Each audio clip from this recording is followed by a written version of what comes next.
We bring the classics back alive, golden stories that still shine. Mystery, rhythm, style in the line. Timeless movies with a soul-filled smile.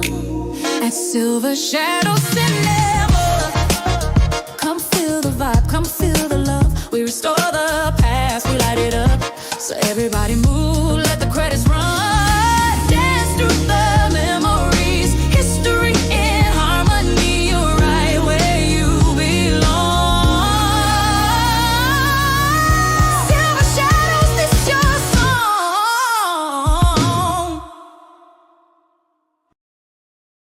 Tonight's feature is The House on 92nd Street, 1945. A gripping World War II-era spy thriller inspired by real FBI counterespionage operations. Blending film noir tension with a semi-documentary style, this classic follows an undercover agent infiltrating a Nazi spy ring operating in New York City. If you enjoy vintage suspense, crime thrillers, and old Hollywood classics, you're in the right place. Sit back and enjoy the film.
Vigilant, tireless, implacable.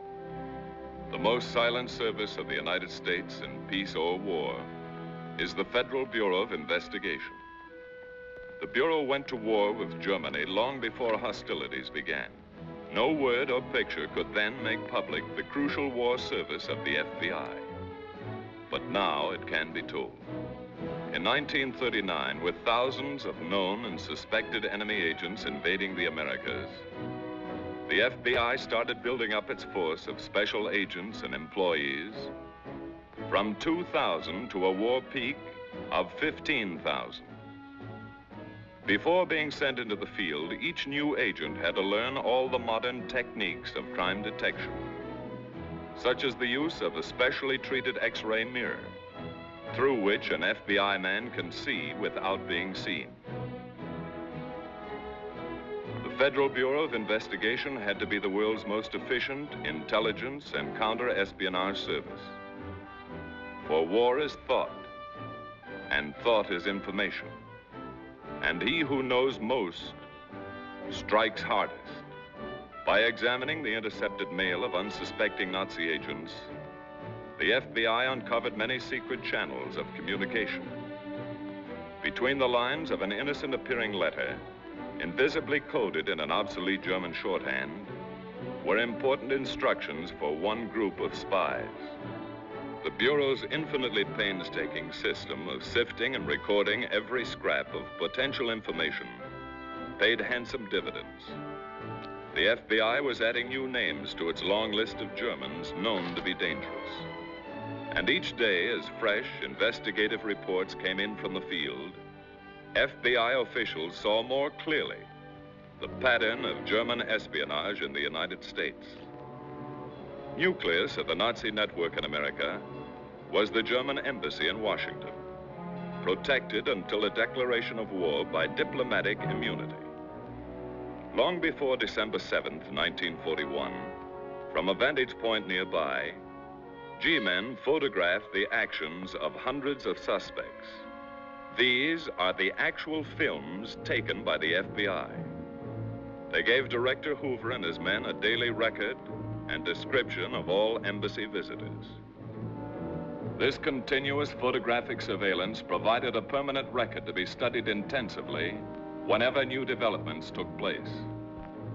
The Bureau soon discovered that the embassy was being used to disperse money for subversive activity in the United States. The Bureau also knew that the embassy had a shortwave radio and was in direct communication with Germany. No one was watched more closely by the FBI than the arrogant Baron Ulrich von Gienen. Although accredited as an embassy official, he was actually chief of the German Gestapo in America. Equally important were pompous Vice Admiral Witoff Emden and his suave assistant Helmut Reber, experts in obtaining information about ships and cargoes. Dr. Hans Thompson, the German chargé d'affaires, tried to win American collaborators. So did his associate, General Karl Bottisch. Parading before hidden FBI cameras were the embassy secretaries. These girls spent evenings in the company of American servicemen. They were having fun, but they were also diligently accumulating information for Germany. The FBI watched them discreetly, knew all about them. By relentless surveillance of embassy officials and all those with whom they associated, the FBI learned that Germany was recruiting American Nazis for its espionage service. In 1939, Nazi fronts like Fritz Kuhn and his German-American Bund were flourishing. The Germans said they were only social gatherings, but the FBI knew that these societies were part of a well-laid German plan to build up a fifth column in the United States.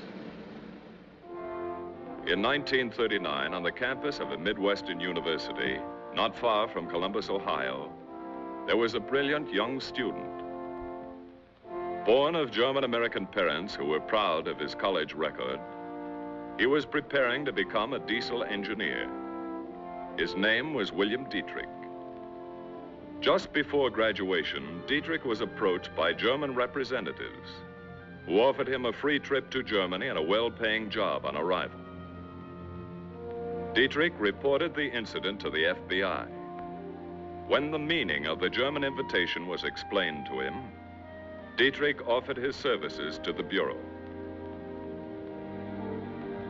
With money generously supplied by the Germans, Dietrich bought passage at the German Tourist Bureau in New York City. The Germans felt that Dietrich was an extremely valuable man. So did the FBI.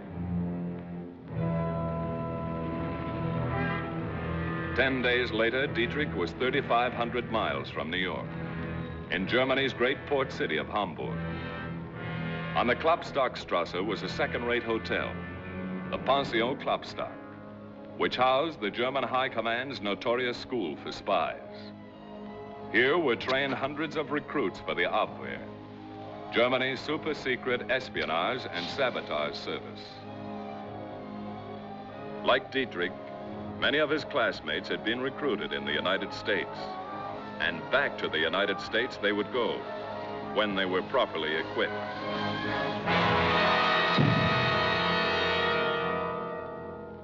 Synthesis of the FBI's counter-espionage offensive in World War II is the Christopher case, which opened, as great cases often do, by accident. A little accident at Bowling Green in New York City.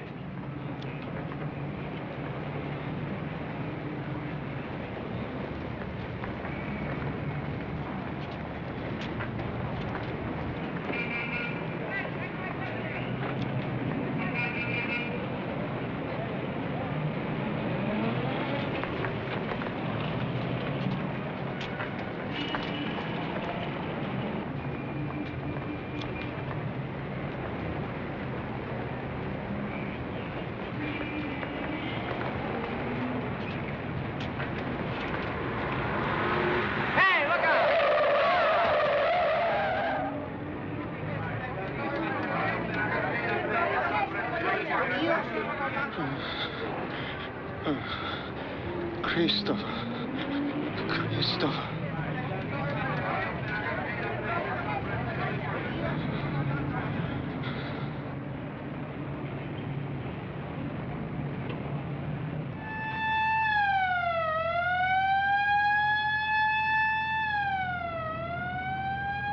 Might as well take it easy, Joe. He's through. Somewhere in the dark web of war was Christopher, the dead man's companion, the man who had retrieved his friend's briefcase and vanished.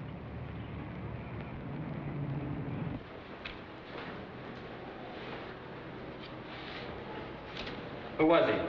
He's got a Spanish passport, Francisco Ruiz. Hey, Doc, look at this. It's all in German. Huh.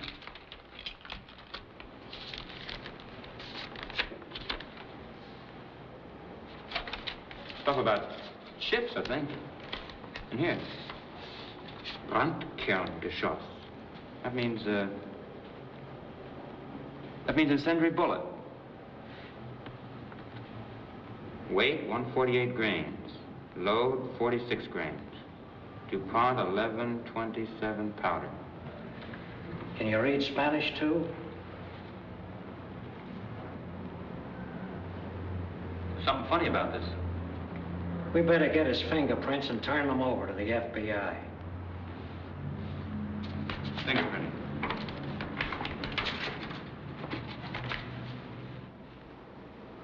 To the desk of FBI Inspector George A. Briggs came the report on the death of Francisco Ruiz.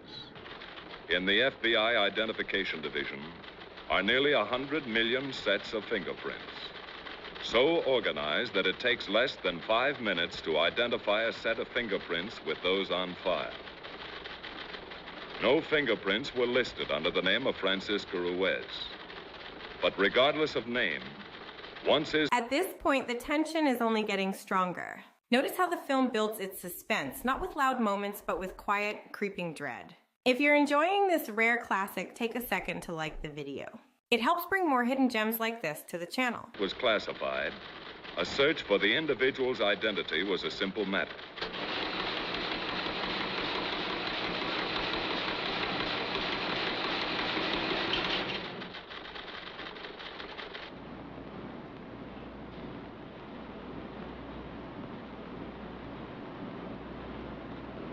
There's something coming now. Yeah.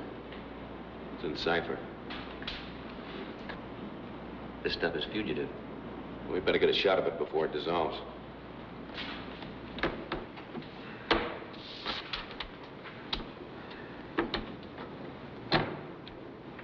Set? Okay.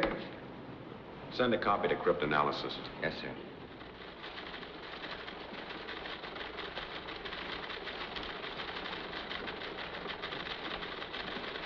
Is this what you're looking for? Well, let's see. Oh, it certainly is. Thanks a lot, Quinn.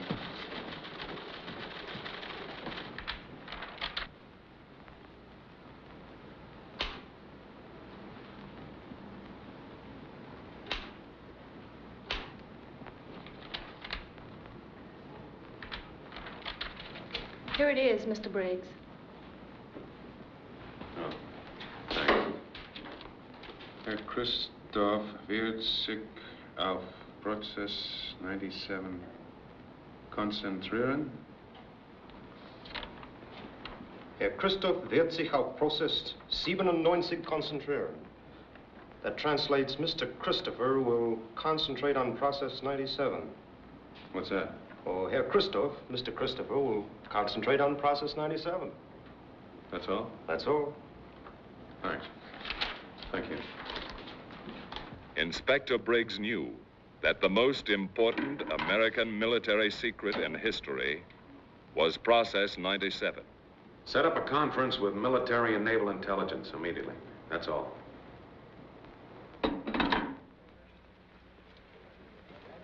In several remote places, under strict military protection, American scientists were developing Process 97, the secret ingredient of the atomic bomb.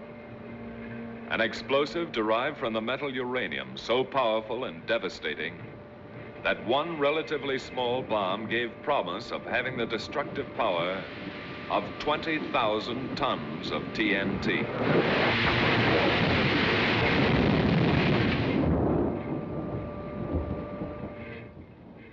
A presidential directive gave the FBI the responsibility of coordinating all counter-espionage investigations. At a series of conferences with Army and Naval intelligence officers, the FBI reviewed the case of Francisco Ruiz, from whose effects had come the startling information that foreign agents had learned about Process 97 and were actually attempting to steal the secret. Plans were formulated to erect an impenetrable and absolute barrier.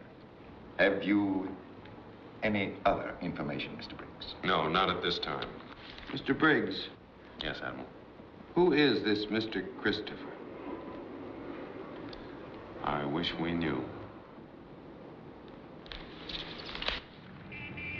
Meanwhile, after 6 months of intensive training, Dietrich had completed his course at the Pension Klopstock and was ready for assignment.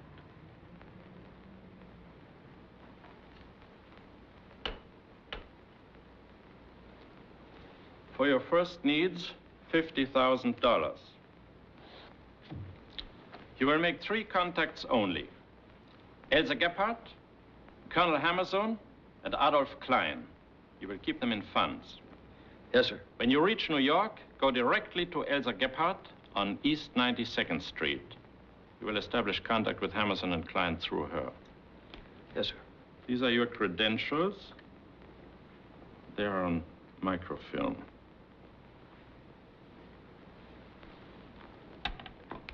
You will need these: draft card, registration, classification card, birth certificate, driver's license, New York State, Navy and Army discharge papers, Social Security card.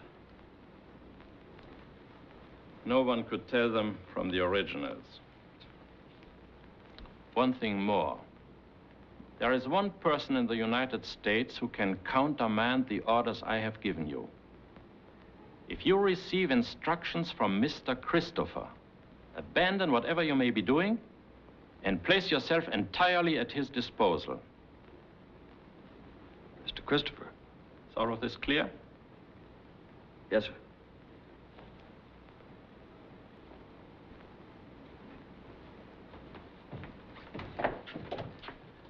Goodbye, Colonel. Goodbye. Within a few days, Dietrich was in Lisbon, Portugal, communication center for international espionage. He went immediately to an address given him by the FBI.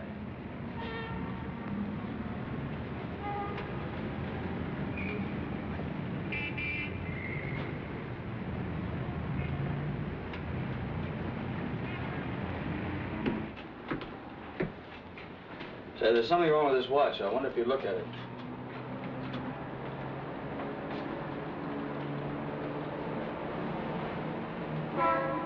I'll have to examine it. Would you please?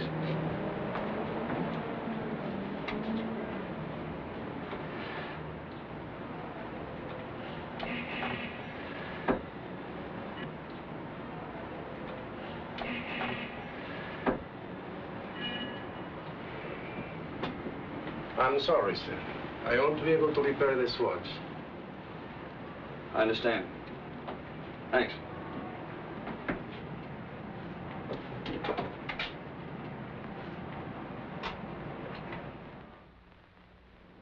"32 hours later, a special courier coming by transatlantic clipper brought Dietrich's credentials to FBI headquarters in Washington.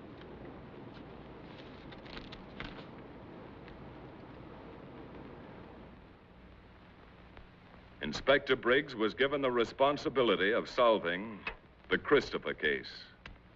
Behind him were all the resources of the FBI.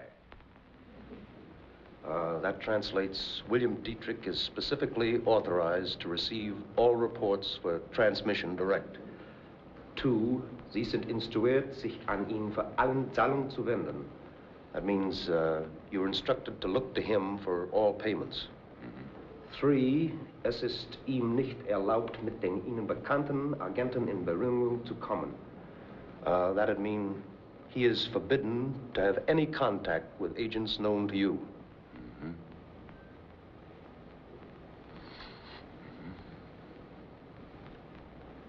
Change that last line. Change it to read, he is authorized to contact all agents known to you. Right.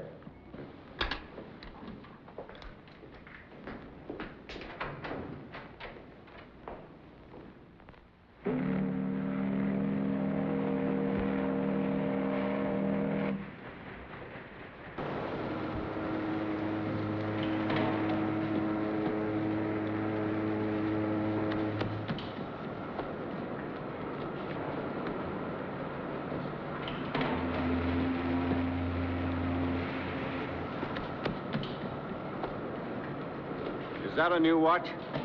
Yeah. Did it cost more than $100? Oh, I don't remember exactly. Do you mind if I take a look at it? Certainly.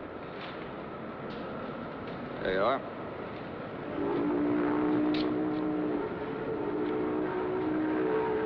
What's the value of this watch?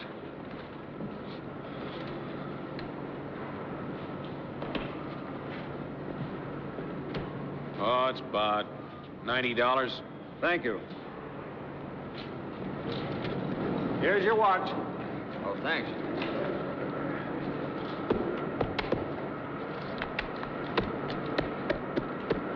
You can get out that way.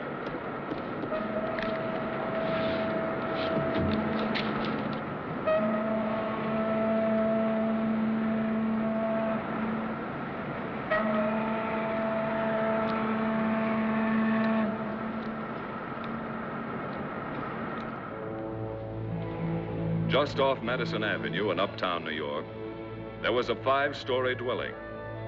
This was soon to become known among all FBI men as the house on 92nd Street.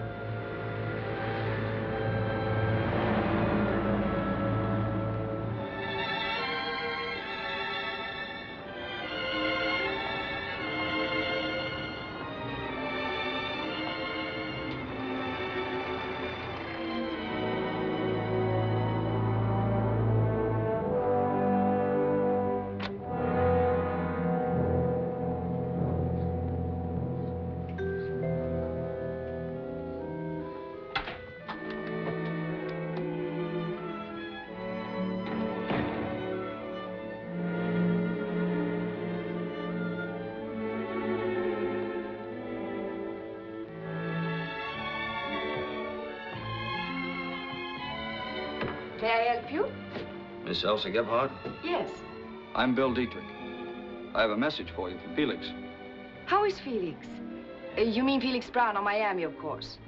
I mean Felix Strassen of Hamburg. He asked me to pay his respects.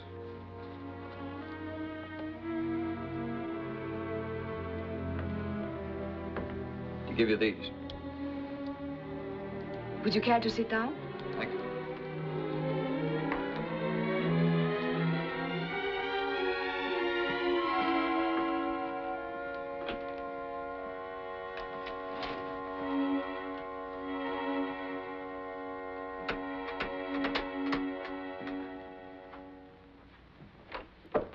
The new one has arrived, Bill Dietrich.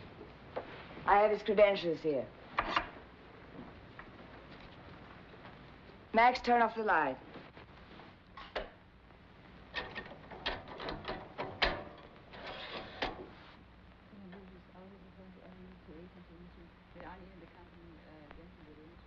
He's authorized to contact all agents known to you?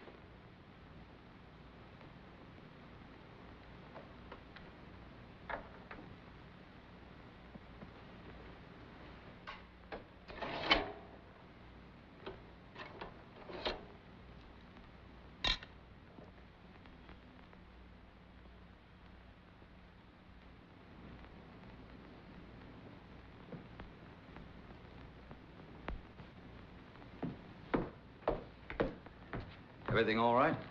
You'll want your credentials back. Yeah. I brought you some money. You know what I'm going to do over here? I've been expecting you. I understand you can help me make certain contacts. Yes. We can start right away. Would you come with me?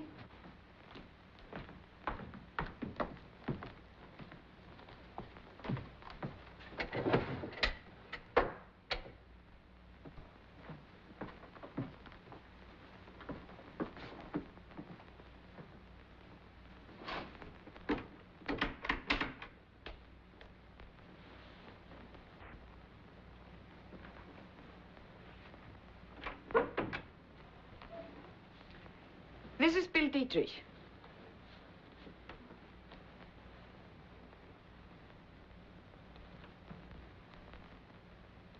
Where'd you come from? Germany. Where in Germany? Hamburg. Pension Klopstock. Klopstockstrasse. Who gave you instructions to come to America? Colonel Strassen. How did you get here? I came by freighter. From Hamburg? No, from Lisbon, Portugal. When did you leave Lisbon? 3 weeks ago. How long did you stay there? 2 days. I had to wait for the freighter. You stayed undercover? Yeah, at the Grand Hotel. Whom did you contact in Lisbon? No one. You're sure of that? I had strict orders not to contact anybody. When did you get here? I don't see why I have to answer all these questions. Didn't you show them my credentials? Yeah.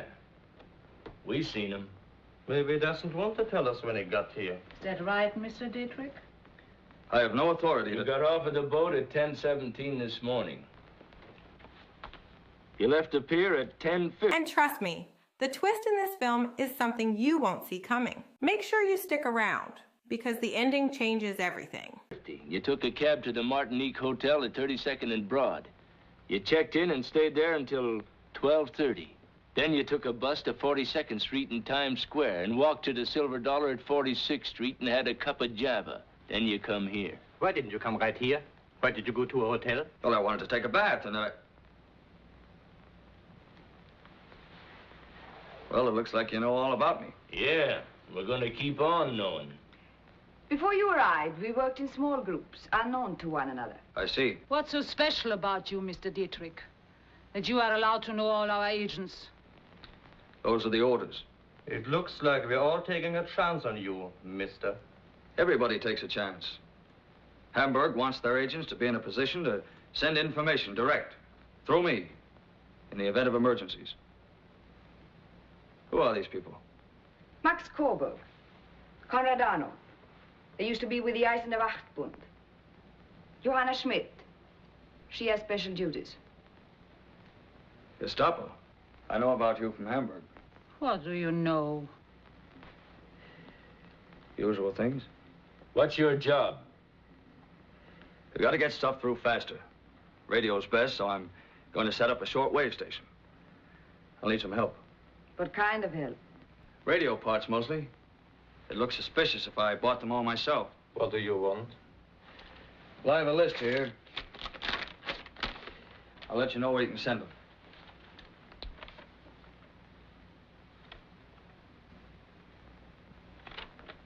This stuff is hard to get.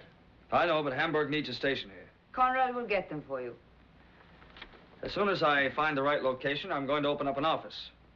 People with information can contact me there. Send me word as soon as you're ready to operate. I'll get it to the others.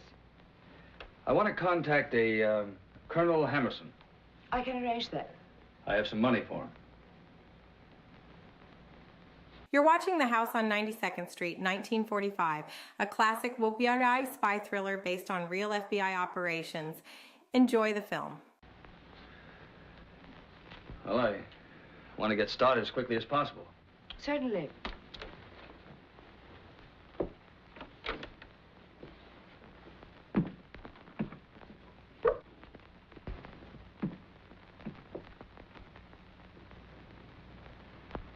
So that's the guy from Hamburg. What do you think, Elsa? He has good credentials, but... How do we know? They look good, so what? No. No, I don't trust that guy. He knows too much. We won't take any chances. I'll check with Hamburg for confirmation. How? Hammerson. He can get a message through by mail to Brazil. A courier will take it by Italian Airlines to the car. It's simple from there. Max, contact Hammerson. Tell him I want to see him today. Yeah.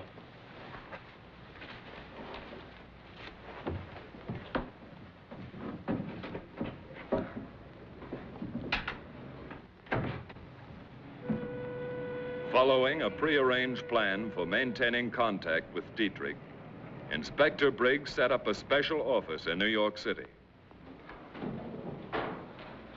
Here's some air raid literature for you to pass out. Right. Now, I want to know who actually lives in that house and what floors they live on. Shall we get a layout of the outside? No, we'll get that later. Okay, we'll get right up there.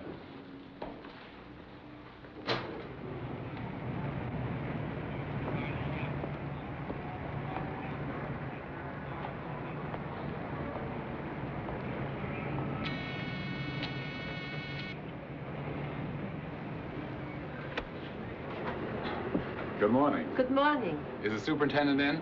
No, he isn't. Can I help you? I'm his wife. This is in regard to air raid precautions. Air raid? We are at war? No, not yet, ma'am. We hope, of course, we won't be. But if war should come, all of us want to be ready. Yes, of course. We're making a survey of everyone living in this block. What is your name, please? Castle. Frida Castle. Would you let us know who's in the apartments here? Just Miss Gebhardt. She rents the whole house. She has a dress store. Miss Gebhardt, your husband, and yourself. That's right. Are you here most of the time? Yes. My husband is a pianist. He goes all over places. I see. Well, I guess that's all. Oh, here's some air raid literature if you'd like. Yes. Be particularly careful about lights. Yes, sir. Just off Columbus Circle in New York City, Bill Dietrich, posing as a consultant engineer, rented an office and established his place of business. The office looked legitimate. He was almost ready to receive callers.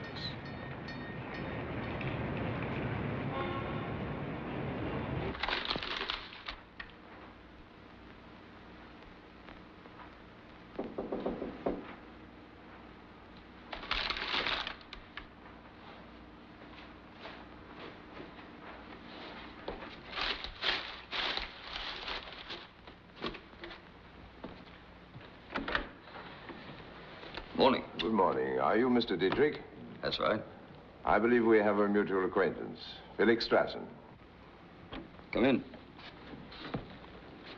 Felix Strassen, yes, I knew him in Hamburg. I feel sure it must be the same man. I'm Colonel Hammerson. Glad to know you. Won't you sit down?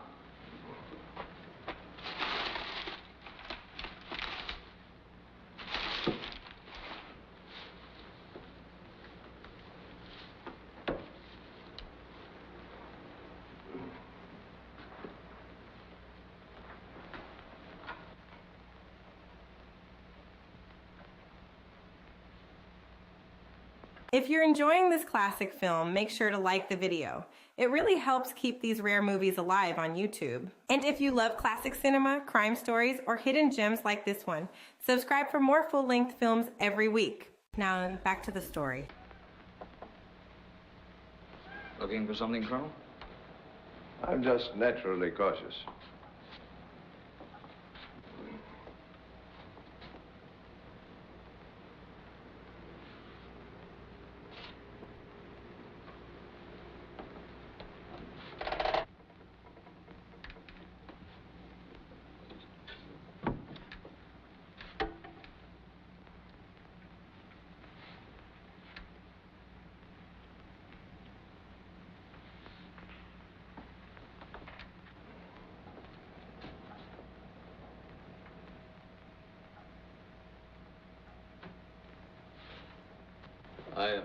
Just moved in.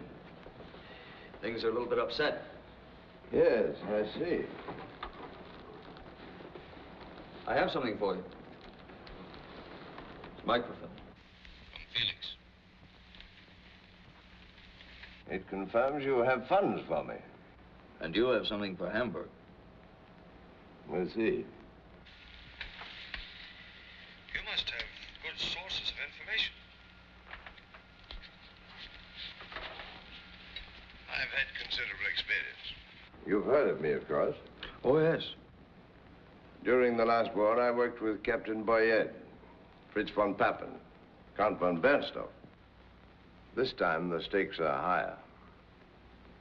The personal danger proportionately greater. With my record, I'm very careful. You been here long? Not very long, no. They supplied you with adequate funds. I can pay for information. That's in the credentials. Takes a great deal of money, you know. We're willing to pay.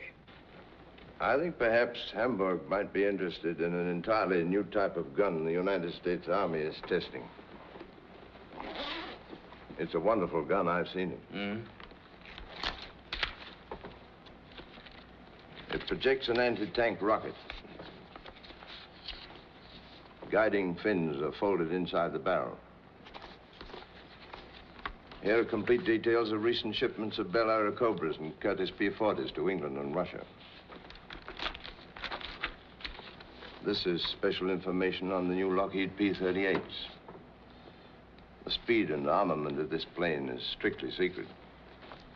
Or was until I got hold of this. I'll send these to Hamburg. Terribly difficult information to get. But there it is. I was instructed to give you this. I was told you could put me in touch with a Mr. Adolf Klein. Adolf Klein? For shipping information. I have orders to contact him. I'll arrange it. Good. Cigarette? Thanks.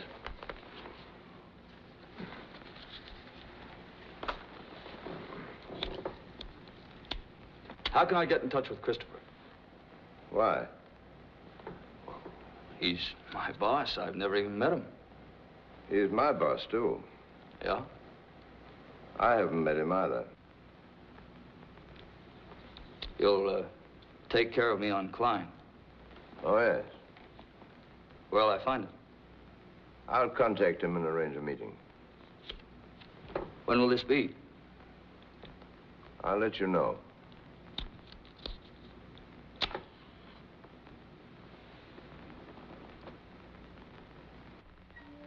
In a secluded cottage less than an hour's drive from Manhattan, Agent Dietrich set up a shortwave radio transmitter.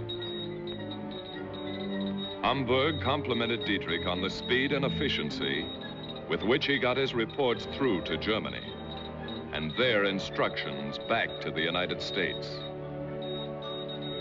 They did not know that Dietrich's little shortwave radio had a limited range and that all his messages were beamed to a secret FBI long-range radio station not far away.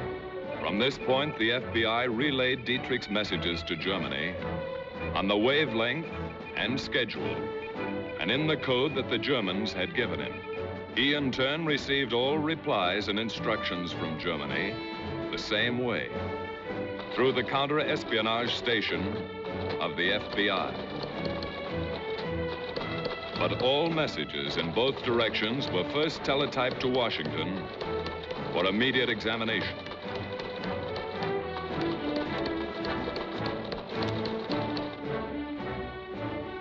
All messages to Germany were held before relaying until the Army and Navy had rendered them harmless, or perhaps had skillfully doctored them to mislead and confuse the German High Command. Besides operating his radio station, Dietrich extended his contacts with the German spy ring. As their payoff man, the enemy's agents had to come to him. Some tried to sell information of no importance. Others brought highly secret data. The FBI's hidden movie cameras and microphones recorded all Dietrich's visitors.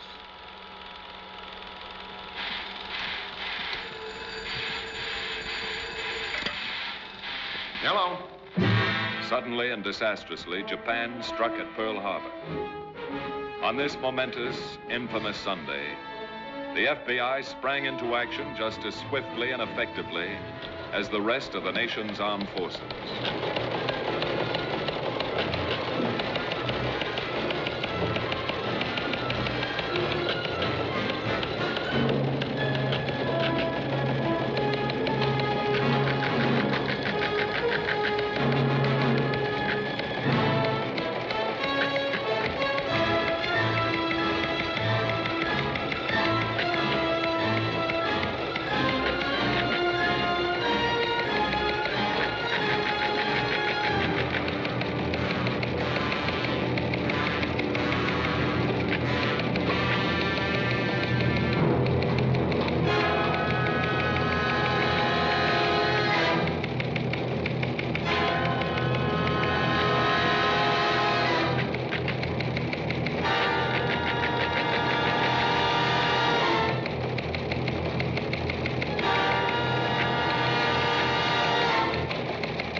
Within 24 hours, all known enemy agents and saboteurs were taken into custody, with a few purposeful exceptions. Important agents like Colonel Hammerson, Elsa Gebhardt. If you're enjoying The House on 92nd Street, make sure to like the video and subscribe for more classic full movies, film noir, and vintage Hollywood thrillers. We regularly upload rare and timeless films from the golden age of cinema, so stay tuned for more. Konrad Arnold and Johanna Schmidt were left at liberty. This was to justify the continued liberty of Bill Dietrich. And because, watched closely, they could still help more than harm the American people. They still knew, or might know, things and people not yet known to the FBI, such as Adolf Klein and Mr. Christopher.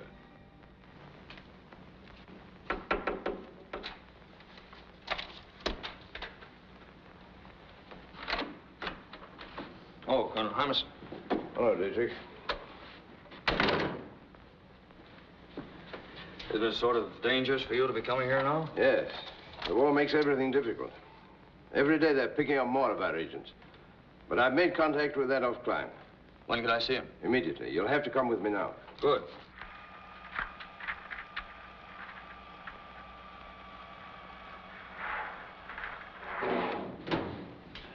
Where are we going? I'm not at liberty to say. Come on.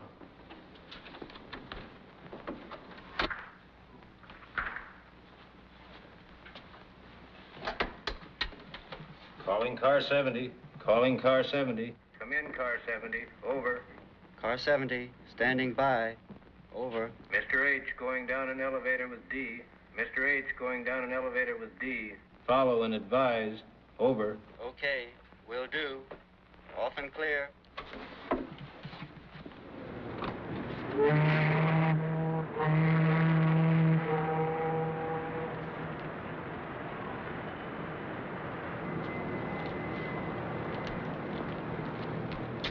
Here it is. How'll I know Klein? There'll be someone there to introduce you. Well, aren't you going in with me? No, I shan't see you again for a long time. We got to be very careful from now on. Good night. Good night.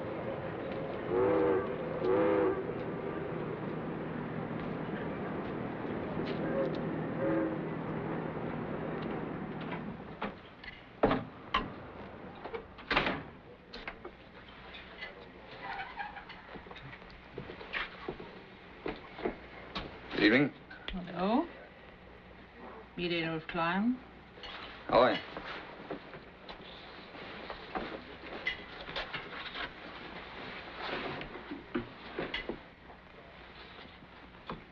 Glad Glad to know you, Adolf Klein.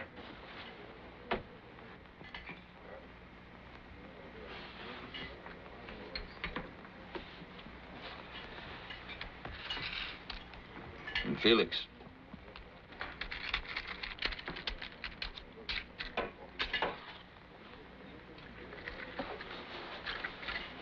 Is that all? Mm-hmm. Well, it takes money to operate. You talk. I'll pay.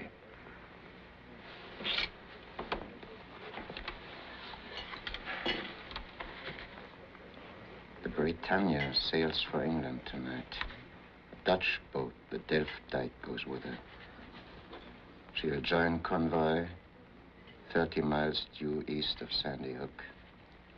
The Delft-Dijk carries a cargo of munitions and planes. May I have that?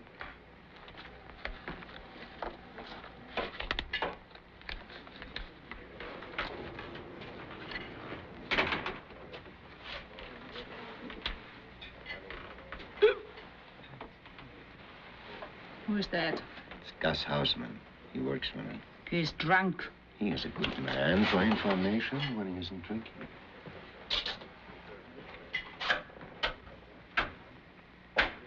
Hello, Gus. Shovel, Rita.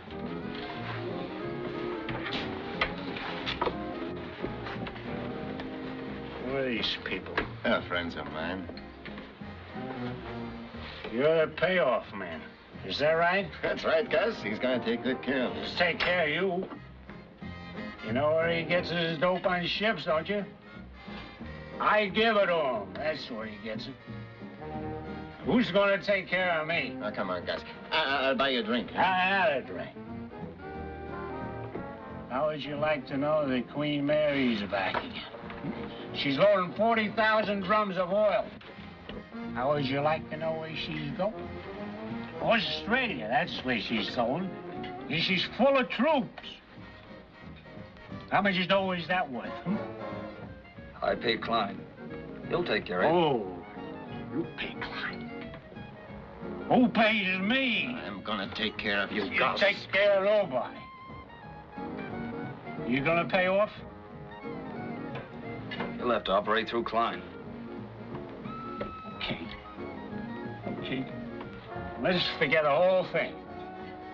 I know where I can get some real dough. Maybe I'll just spill the inside story on what's going on around here. I don't know who you are, sister, but tell me again when I come to see you. I'll bring you a nail file to cut through the bars.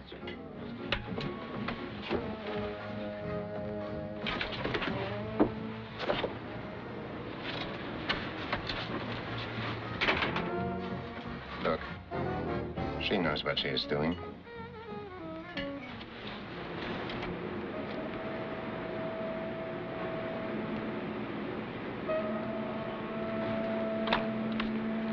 Hey, bud. Got a match? What? You got a match?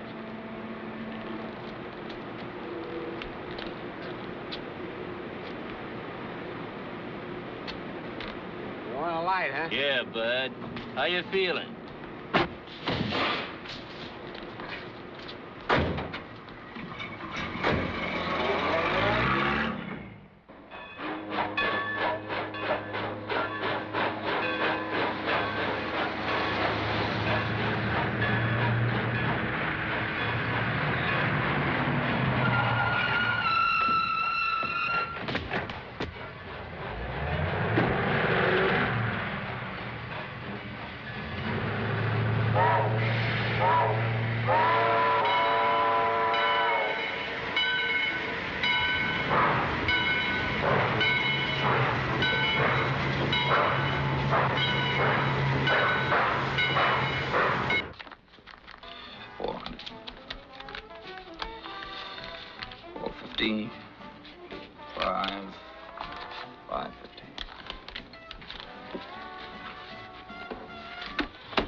Well, that isn't much money to operate.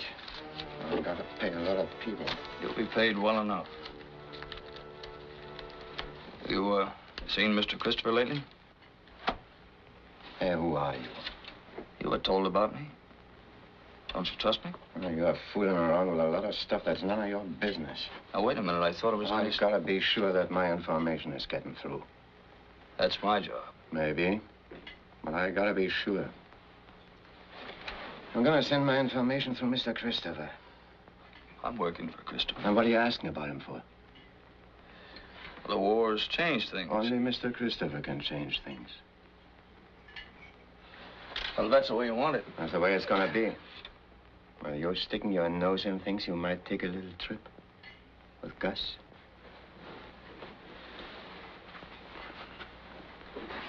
Good night, Klein. I don't even know you.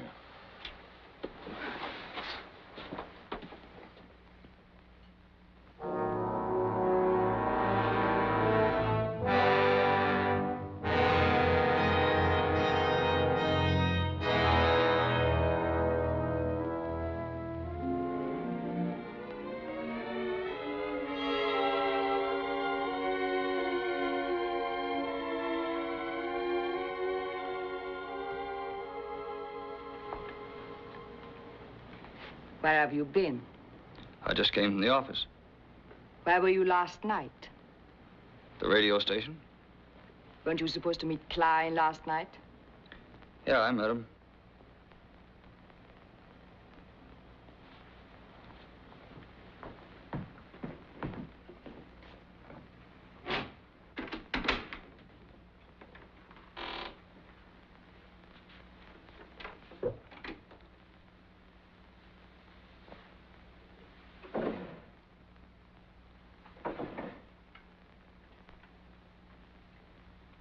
To get this to Hamburg just as fast as you can make the transmission.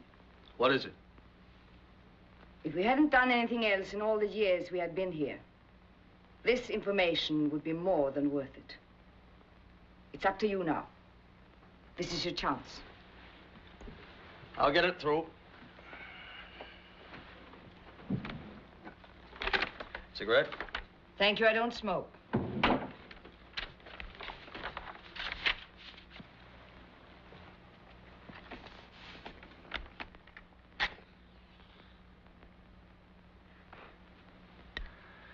Could I see them?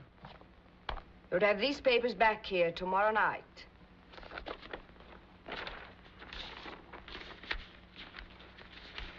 Tomorrow night? That's a tough order. I've got to put this in code. It'll take time.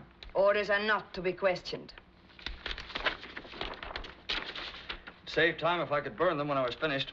This information will also be sent by mail tomorrow night. These orders come from Mr. Christopher. Christopher? Yes. They were delivered to me less than an hour ago.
I just saw Dietrich leaving. Did he tell you about Adolf Klein? No. What about him? He was picked up last night. Violation of selective service. FBI. Dietrich was with him. When he was picked up? That I don't know. He didn't tell me. I wonder if he knew. We've got to be careful about Dietrich. Have you been able to get through their confirmation copy yet? It takes time. With the war on, there are a lot of restrictions. I won't be satisfied until I have it in my hands. Have you any reason to suspect him? No. There may be nothing at all to worry about. But until that confirmation copy comes from Hamburg, he must be watched. We are doing our most important work right now. Dietrich is a vital part of that work. If he fails, we all fail. Max. Yeah? Get down to the radio station. Cover Dietrich and keep him covered.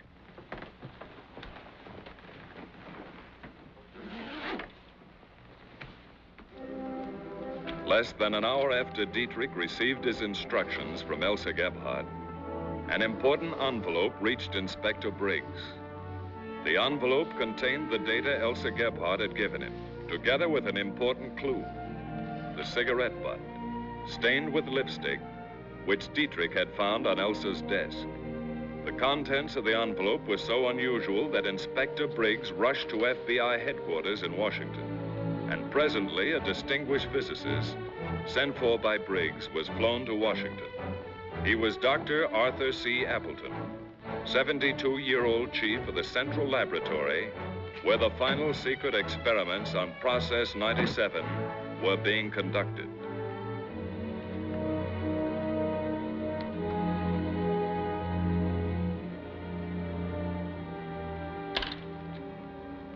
Gentlemen, these papers contain data on Process 97.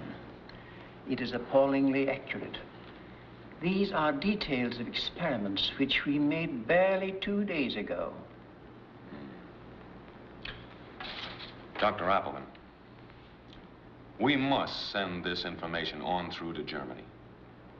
Now, would it be possible to change a few details in order to set their scientists off the track without arousing the slightest suspicion? Of course it is. It would?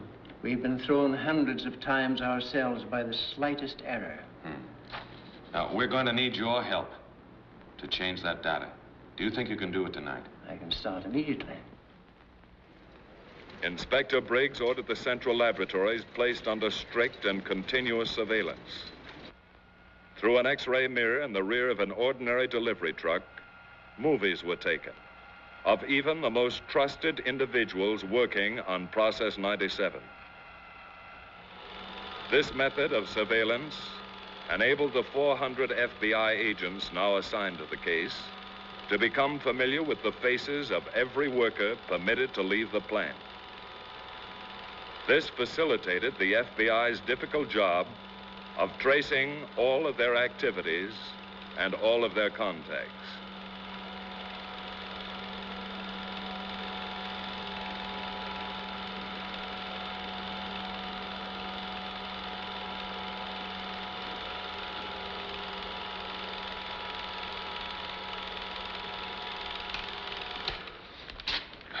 Let's go up to my office. The cigarette which Dietrich was shrewd enough to take from Elsa Gebhardt's desk was examined by FBI technicians. Without a doubt, the woman who had delivered the data from Mr. Christopher was the woman who had left the cigarette. It was still the only lead to her identity. First, a portion of the stained cigarette was examined by spectrograph to determine what properties it contained.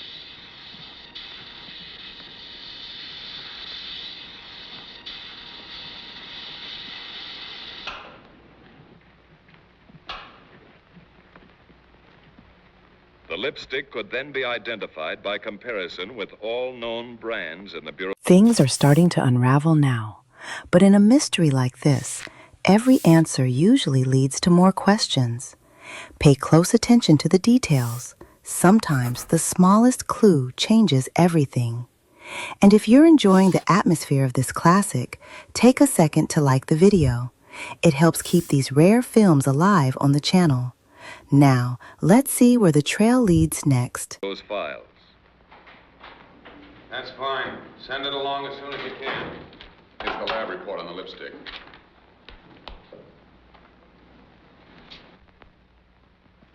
The analysis revealed a particular brand of lipstick used by 98 different beauty parlors in New York City. By checking the clients and operators of these establishments against the records of every known suspect, the FBI narrowed their search to one particular beauty parlor and one particular suspect, Louise Vaja. Well, what was in the envelope to cause so much trouble? Don't you know? I understood. Family messages from people in Germany to be smuggled underground. I saw no harm in it. Perfectly innocent messages.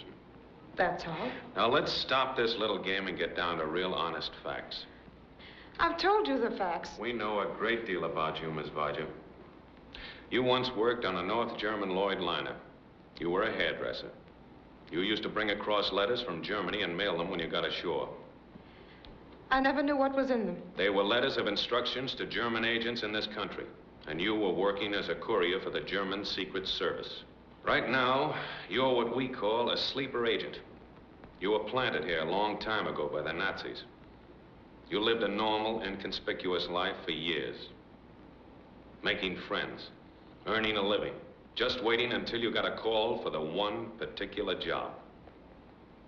And they saved you for a big one. But you made one mistake. You took the trouble of becoming an American citizen. And that, Miss Vodja, makes you a traitor.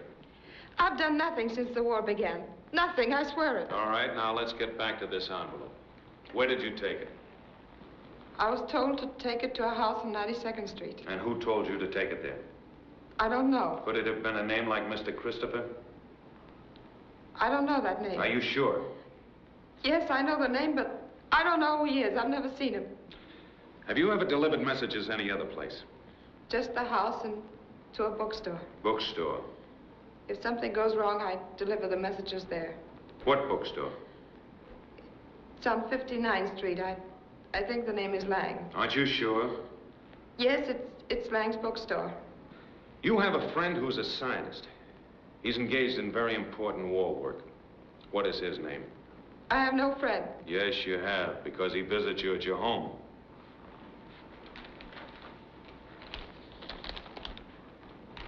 There's your friend. And there is your home.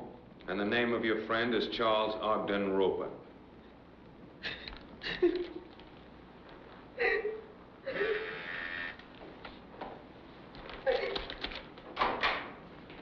You keep this young lady in custody.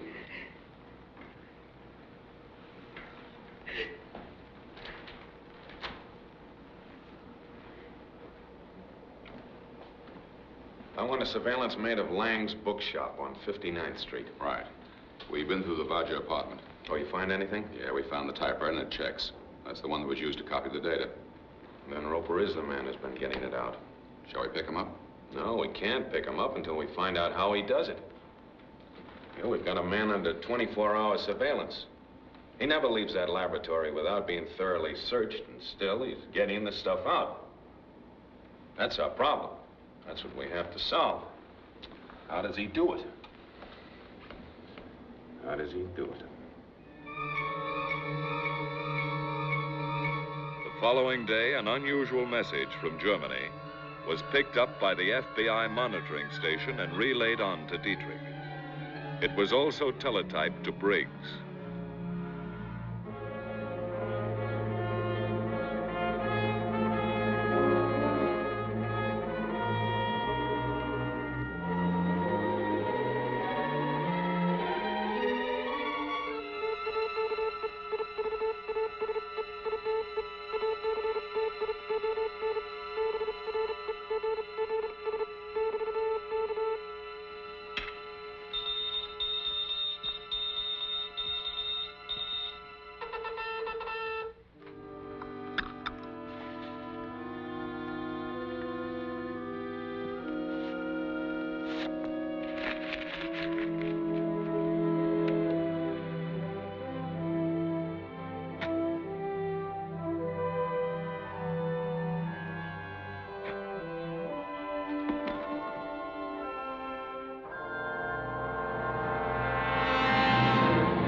Black coupe, 516 New York.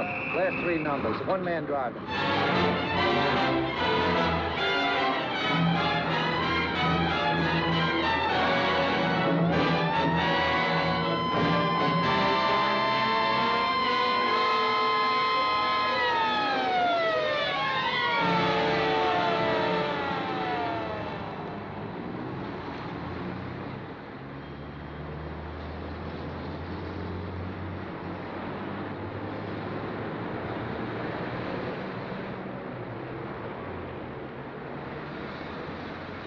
Let me see your driver's license. I haven't got it with me. Well, let's see your registration card. I haven't got that either. Okay, buddy, you better come down to Station House with me. We want to check up on you. Have you anything to say? I prefer not to say anything till I talk to my lawyer. All right. What's your lawyer's name and telephone number? Rector 23515. Ask for Mr. Briggs. If you're into classic thrillers like this, make sure to subscribe. There are more rare noir films coming your way. All right, back to the story. You received that message from Hamburg today? That's right. Have you done anything about it? Well, not yet, Mr. Briggs. I was about to contact you for advice when the message came. If you're enjoying the film, consider subscribing for more classic mysteries like this. All right, back to the suspense. Came to meet you. Huh. We think that this may be the lead that we've been looking for. It might be. What does it mean to you? Gedächtniskünstler. That's a familiar word in Hamburg for a very special type of agent. Yeah. It's the name of a performer who accomplishes spectacular feats of memory. Memory artist. Memory artist? Hamburg's always looking for people with unusual memories. They take a special course just to improve their memories further. Yes, but do you think that a man, even with a very unusual memory, could get those formulas out? All that complicated stuff? Sounds incredible, but that's what they're trained to do. Ah, sure, it is incredible. Memory artist. Photographic mind. A little bit at a time, well, it may be a lead, maybe it's a solution. What'll I do about the message? Well, you just send it through your regular channels. Oh, anything new on Christopher? No, not yet. Mm-hmm. Well, I'll arrange for your bail and fine. Oh, when you give the message to Elsa, why, be very sore at the police, huh? Yes, sir. Don't overplay it, you know.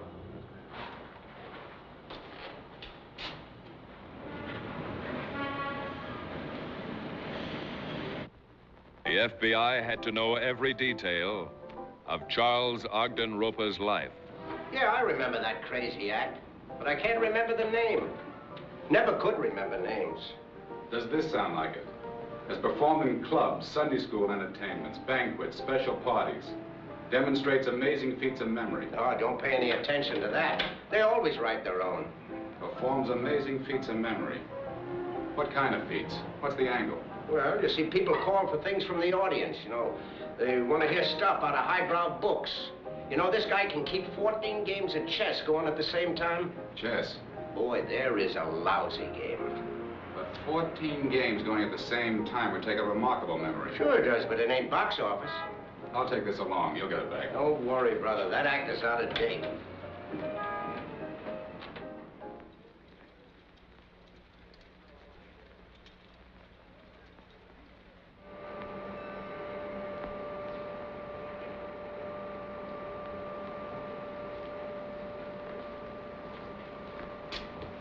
Mr. Roper. Yes? I'd like to see you in my office. Yes, Dr. Appleton.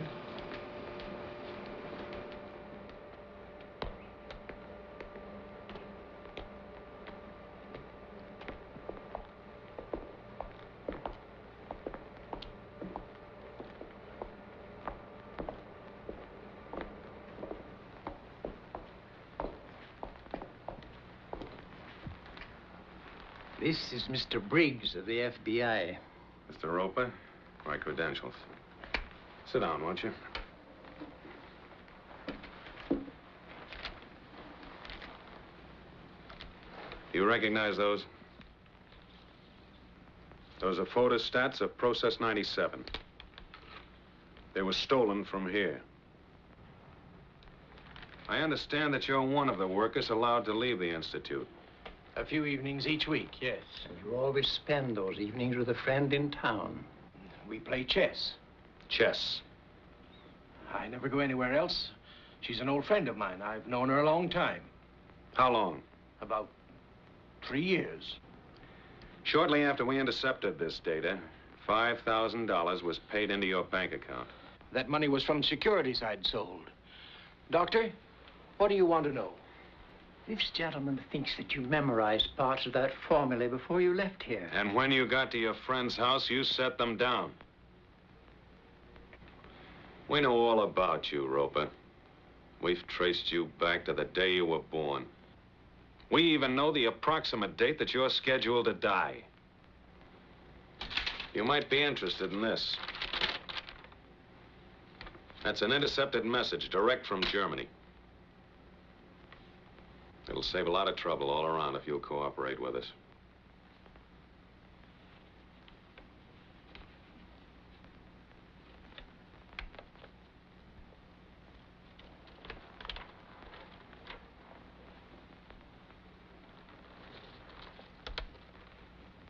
What do you want to know? You typed the formula on a typewriter owned by your friend and gave them to her, didn't you? Yes. What other contacts have you made? I received several messages at my friend's house. From a man by the name of Hammerson? I don't remember. You don't remember? A man who can keep 14 games of chess going at the same time, and you don't remember? You've been playing with a very dangerous group of German agents. We know, we've seen them work. They don't mind murder. You were the next one on their list, as soon as you finished your job. Did you ever get a message from a man by the name of Christopher? Yes. Now, isn't it possible that Mr. Christopher and Colonel Hammerson are one and the same? I don't know. I've never seen either of them. Did you ever deliver Process 97 data to any other place besides Louise Vache's apartment? Yes, after she was arrested, I received instructions to take the data to another address. I made my last delivery this morning. And where was that? Lang's bookshop on 59th Street. I put the material in a book. What book? Spencer's First Principles. And what was it you delivered? What was it, Roper? I gave them the latest data on our final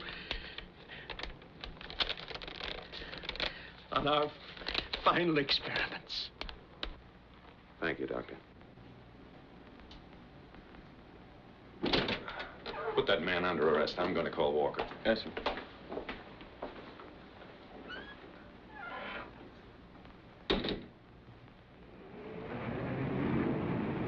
For some time, Lang's bookshop on busy 59th Street was under constant surveillance.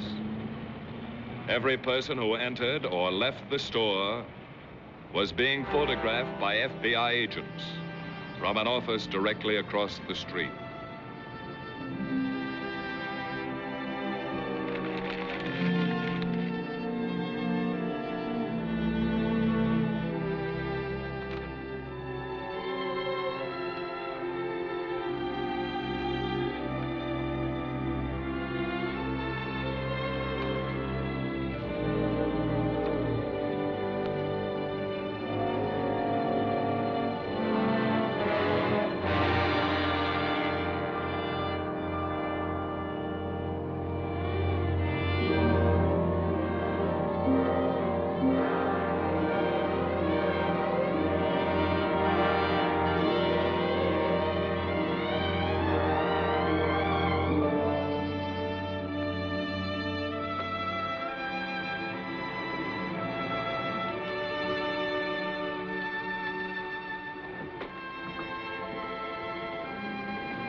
Can I help you? Yes, I believe you can. Are you looking for some particular book? Yes, but I can't seem to find it. Oh, what is it? Have you by any chance got a copy of Spencer's First Principles? Spencer's First Principles? No, I haven't had a copy of that for some time. Might be able to get it for you. That's funny. A friend of mine said he picked up a copy here. That's very possible, although it must have been some time ago. No, this morning. I'm afraid your friend made a mistake. Oh, excuse me, I have a customer. I don't think you're going to have any customers for some time. I'm from the FBI. We'd like to talk to you at our office. Now? Right now.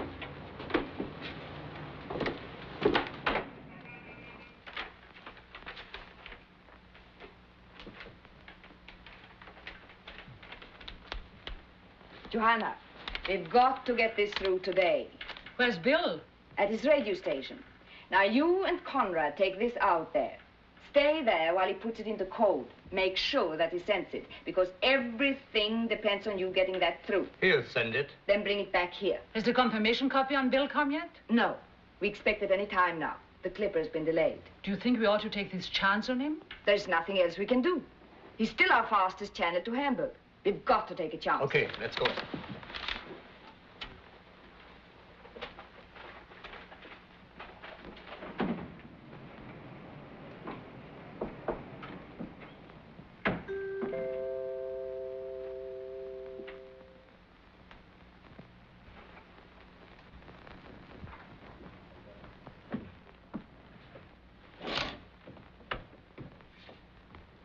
Where have you been? I've just seen the courier from the Clipper. He brought the message. Well, give it to me. Come on.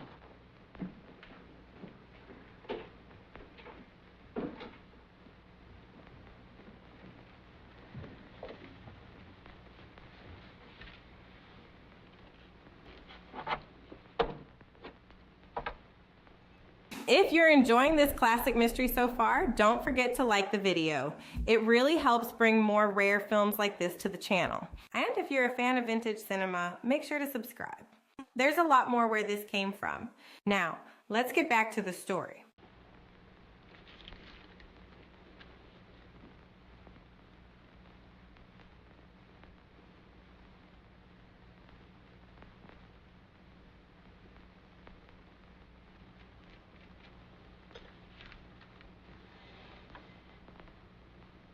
William Dietrich ist ausdrücklich bevollmächtigt, alle Berichte zu bringen. Es ist ihm nicht erlaubt, mit den Ihnen bekannten Agenten in Berührung zu kommen.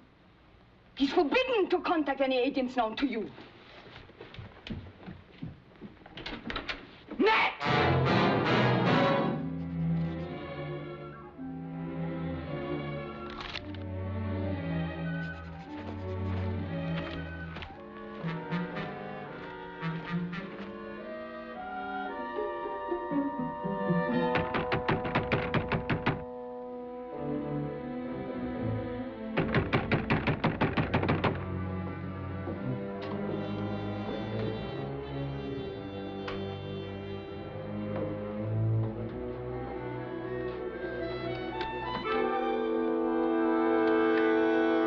We have a message for you.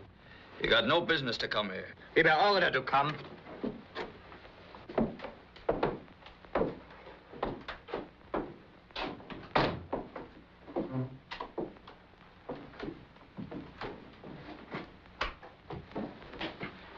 This kind of thing's dangerous.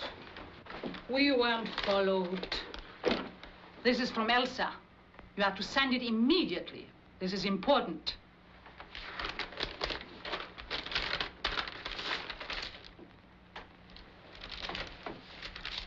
I have to put this in code. That takes time. Do it right away. Wait a minute. Did you say you can reach Hamburg with this? That's what he said? You are crazy. Look at the coils. They're only 2.5 meters. This wouldn't carry more than 20 or 30 miles. This isn't the stuff we got you. That's right. I made a few improvements. This setup wouldn't carry across the Atlantic. How do you know?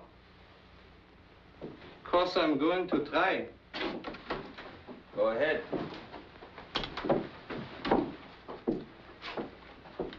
The call signal's AOR.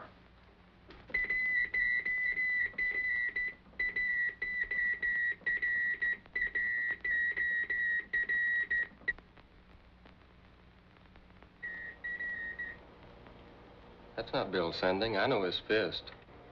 Better answer it.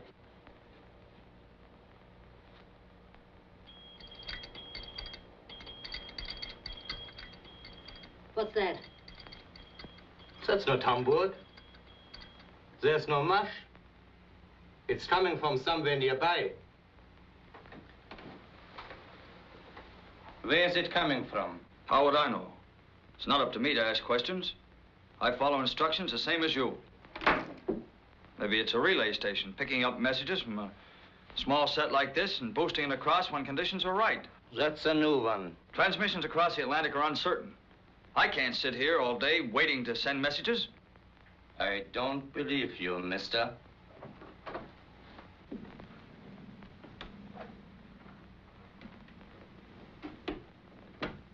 Elsa wants to see you.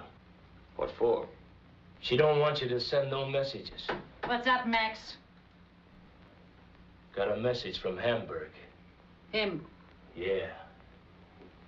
Elsa wants to see him. Get going.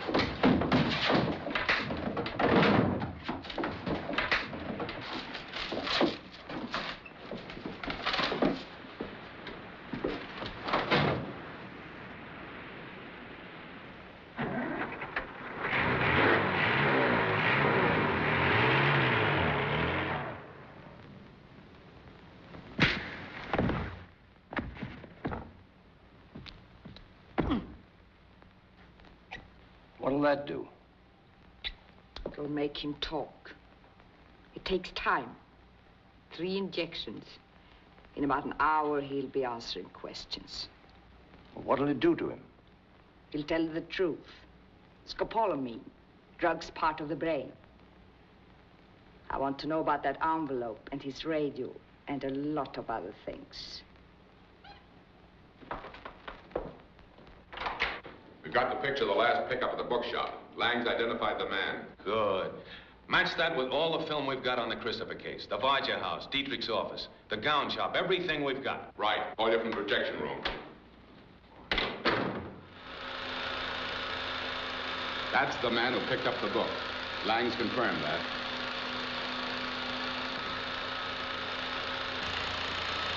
And that's the match.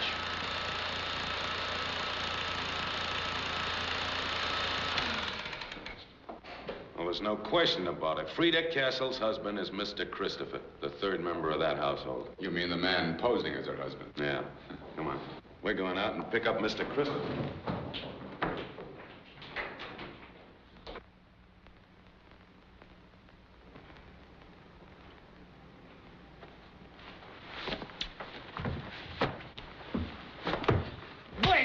Wake up and talk. We can wait.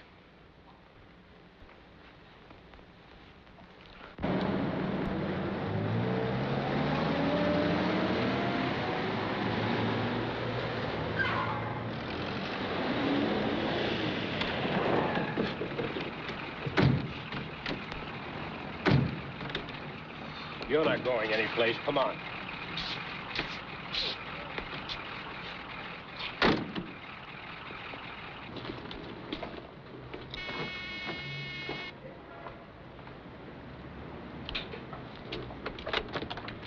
We're special agents of the FBI. You're under arrest.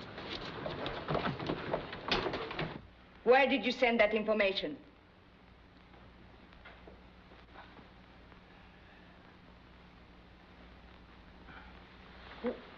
Give him another shot. That won't do any good. Well, he's no good to us as he is.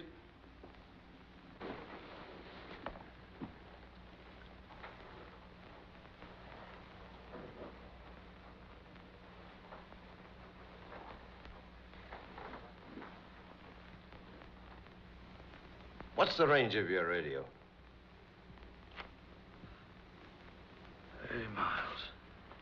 And someone relays your messages to Hamburg? Yes. Who? Who operates the relay? You sold the others out, didn't you? You had them arrested.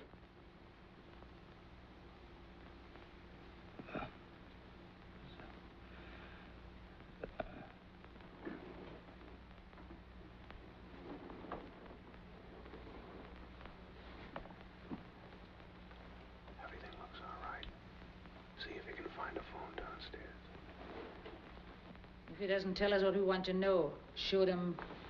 Look, let's not lose our heads.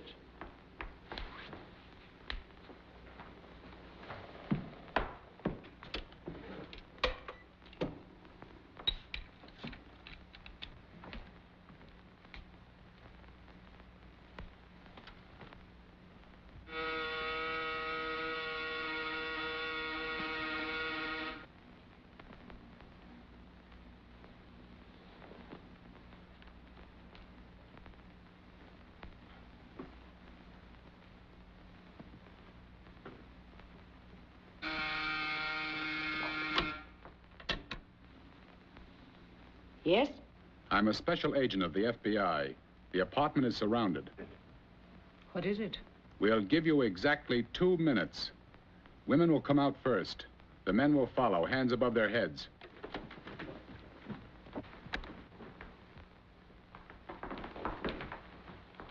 It's the FBI.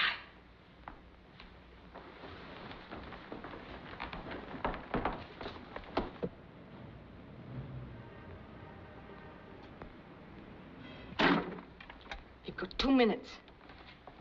Burn everything. Put it in the fireplace.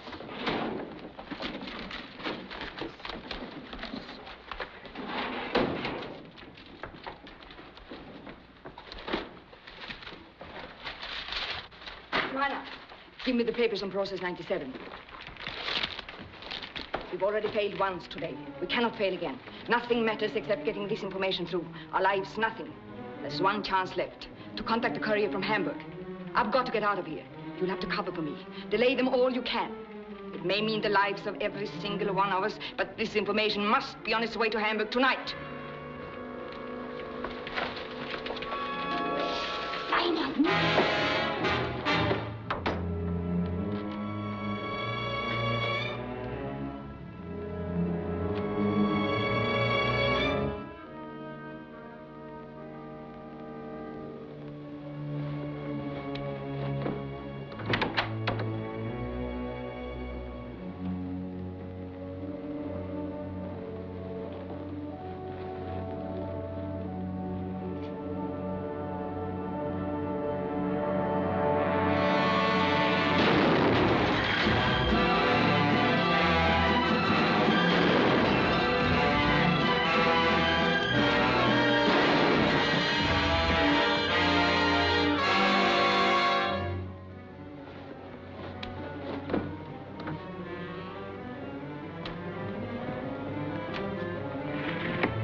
Thus ended the Christopher case. Elsa Gebhardt, alias Mr. Christopher, was no more successful than other foreign espionage agents. Process 97, the atomic bomb, America's top war secret, remains a secret. After the United States went to war December 7th, 1941, 16,440 enemy agents, saboteurs, and dangerous enemy aliens were arrested. 6 have already been executed. Thousands were interned. Others were imprisoned for a sum total of 1,880 years. All of the thoroughly laid enemy plans for a 5th column were smashed before they could be put into operation. Not one single act of enemy-directed sabotage was perpetrated within the United States, nor was one major war secret stolen. The Federal Bureau of Investigation continues to be the implacable foe of all enemies of the United States.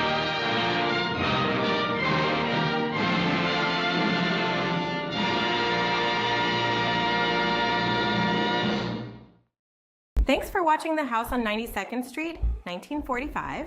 If you enjoyed this classic spy thriller, check out more film noir and vintage crime movies on our channel. Don't forget to like, subscribe, and let us know your thoughts in the comments. Was this one of the most realistic espionage films of its time? We'd love to hear what you think. See you in the next classic. If you enjoyed this classic film noir, hit that like button and subscribe for more rare and vintage movies. I've got a whole playlist of hidden gems just like this one waiting for you. And before you go, check out the next film on screen.